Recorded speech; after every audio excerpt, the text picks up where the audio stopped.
Hey guys, in this video I'll show you how to remove attendee from an Outlook meeting. Now the first thing I want you to do is just launch up Outlook and then come here at the home section, the top panel, click on meeting right here, okay?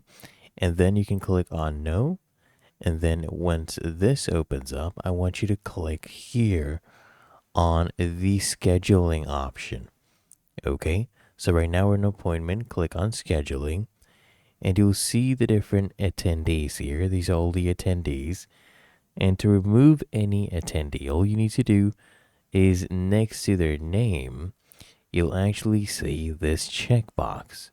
So you just want to toggle this one off, and that is it. That's literally all you have to do, and they are literally removed. And then you can go ahead and take a step further and just remove the email entirely. And there you go. Really that easy and simple. If you found this helpful, make sure you smash that like button and subscribe to the channel.